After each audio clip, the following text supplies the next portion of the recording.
নমস্কার, বিরতির পর আবারও প্রত্যেককে স্বাগত জানাই। এই মুহূর্তে চোখ রাখবো আগরতলার এসটিজিটি পরীক্ষার দিকে। ত্রিপুরা যে এসটিজিটি পরীক্ষাটি হয়েছিল 2022 সালে, সেটি কি এখনো পর্যন্ত যার ফল প্রকাশ করা হয়নি এবং সেই দিকেই তাকিয়ে রয়েছে পরীক্ষার্থীরা। সেই এসটিজিটি পরীক্ষার্থীরা 2022 সালে সেই পরীক্ষার্থীরা তাদের সেই পরীক্ষার ফলাফল এবং তাদেরকে ফলাফলের পর স্কুলমুখী করার জন্যই কিন্তু আগরতলা শিক্ষা ভবনে শিক্ষা অধিকর্তার নিকট কিন্তু ডেপুটেশন প্রদান করেন এবং এই নিয়ে কিন্তু তারা শিক্ষা ভবনের সামনে তাদের আন্দোলন সে জারি রাখেন যে দীর্ঘ সময় 2022 সালে হওয়া সেই এসটিজিটি পরীক্ষার কিন্তু এখনো পর্যন্ত ফল তারা পাননি।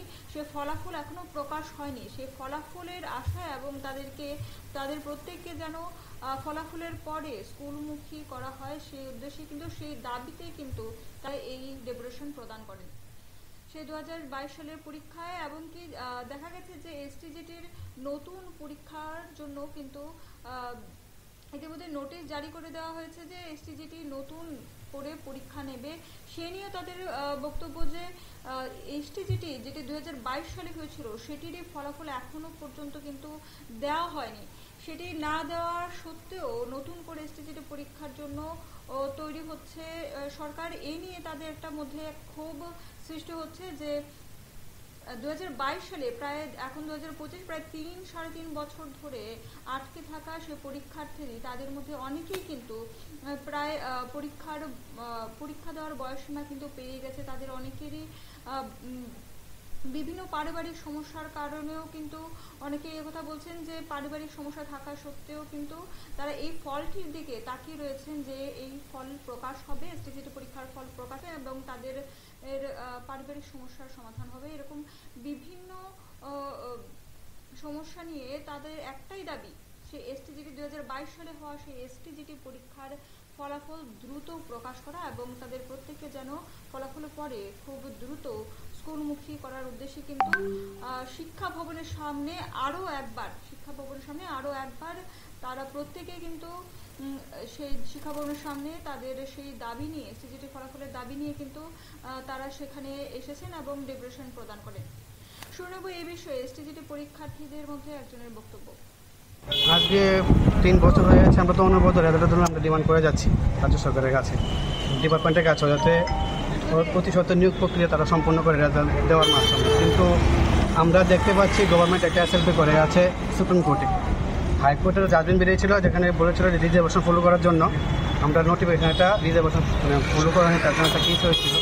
তো তখন দেখা যাচ্ছিল যে রাজ্য সরকার হাইকোর্টের জাজমেন্টটা সেটাকে ডিনাই করে তার এগেইনস্টে সুপ্রিম কোর্টে এসএলপি করেছে, তার জন্য তারা বসে তারা রেজাল্ট দিতে পারছে না। তো আমাদের বক্তব্য সেই জিনিসটাই, আপনি দেখতে পারবেন যে 2022 সালে যে এসটিজিটি বিষয়টা সেটা যে হাইকোর্টে এখনো ঝুলে আছে। তারা রিজার্ভেশন প্রক্রিয়া সরকার করছে যে রিজার্ভেশন প্রক্রিয়া তারা মানবে না, হাইকোর্টের তারা চ্যালেঞ্জ জানিয়ে তারা সুপ্রিম কোর্টে গিয়েছে।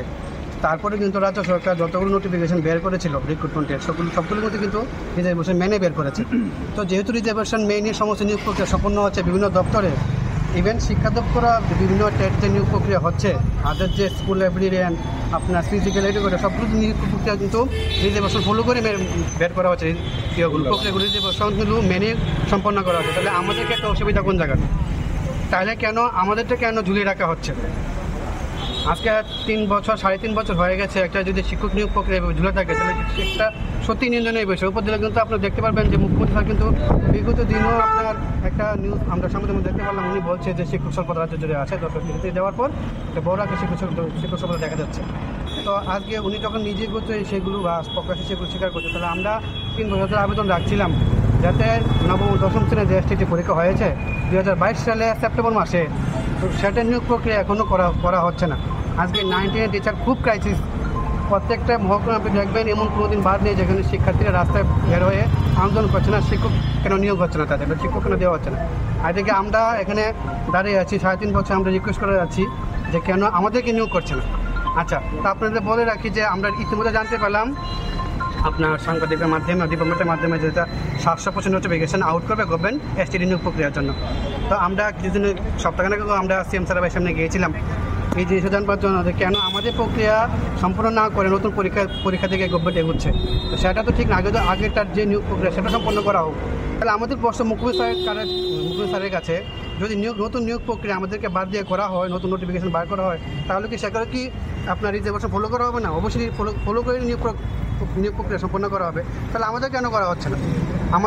আমরা কিন্তু অনবরত সেই জিনিসের দাবি রাখছি যে রাজ্য সরকারের পোস্ট আমাদের কাছে অনেক আছে। আপনারা বিগত অধিবেশনে দেখবেন মুখ্যমন্ত্রী স্যার কিন্তু নিজে বলেছে একটি ক্ষেত্রে পোস্ট করে আছে 1400। তো আমরা সেটাই বলছি যে যেহেতু নিয়োগ হচ্ছে না, গত 6 বছরে খালি এসটি নিয়োগ হয়েছে 600 সামথিং, সেই জায়গায় টেট নিয়োগ হয়েছে 3-4 হাজার। তো আমরা নবম দশমে যেখানে শিক্ষার্থীরা তারা দিক নির্দেশ করে ভবিষ্যতের দিকে, ওই জায়গায় শিক্ষক নিয়োগ হচ্ছে না। তো আমরা বলছি প্রায়শই, আমরা রিকোয়েস্ট করে যাচ্ছি রাজ্য সরকারের কাছে, মুখ্যমন্ত্রী স্যারের কাছে অনবরত, এবং অন্যান্য মন্ত্রীবর্গদের কাছে, যাতে তারা নিয়োগ প্রক্রিয়া সম্পন্ন করে, কিন্তু সেটার জন্য পোস্টটা ইনক্রিজ করে যতটুকু কোয়ালিফাইড করেছে। এখানে এমন না যে আমরা অনেক দাবি করছি যে যারা পাস করেনি তাদেরকে দিয়ে দিতে। যারা পাস করেছে গভর্নমেন্টের কাছে কিন্তু পোস্ট ইনক্রিজ করার পাওয়ার আছে, গভর্নমেন্ট কাছে পোস্ট ইনক্রিজ করতে পারে। আর আপনাদেরকে বলে রাখি,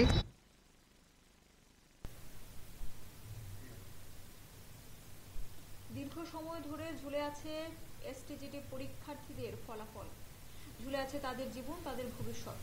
তার সাথে একটু আগে আপনারা শুনছিলেন এসটিজিটি পরীক্ষার্থীদের একজনের বক্তব্য, এবং তিনি স্পষ্ট ভাষায় বলেছেন যে এসটিজিটি পরীক্ষার্থীদের ফলাফল, অর্থাৎ 2022 সালে যারা এসটিজিটি পরীক্ষা দিয়েছে তাদের ফলাফল প্রকাশ করার আগে পুনরায় নতুন করে যেন এসটিজিটি পরীক্ষা না নেওয়া হয়, সেই নিয়োগ যেন না করা হয়, সে নিয়ে তাদের দাবি, এবং দ্রুত তাদের ফলাফল যেন প্রকাশ করা হয়, এবং তাদের স্কুলমুখী করার উদ্দেশ্যেই কিন্তু তারা সেই শিক্ষা ভবনের সামনে শিক্ষা অধিকর্তার নিকটে ডেপুটেশন প্রদান করেন। এ নিয়ে তারা পূর্বে অনেকবার সেই শিক্ষা ভবনের সামনে দ্বারস্থ হয়েছিলেন, এবং আজ একবার পুনরায় কিন্তু তারা আবারও সেই শিক্ষা ভবনের সামনে তাদের এই একটাই দাবি, সেই 2022 সালে হওয়া এসটিজিটি পরীক্ষার ফলাফল এখনো পর্যন্ত প্রকাশ হয়নি। সেই ফলাফলের আশায় কিন্তু তারা আবার শিক্ষা ভবনের দ্বারস্থ হন এবং ডেপুটেশন প্রদান করেন। ফিরছি একটা ছোট্ট বিরতির পর, ততক্ষণ পর্যন্ত সঙ্গে থাকুন।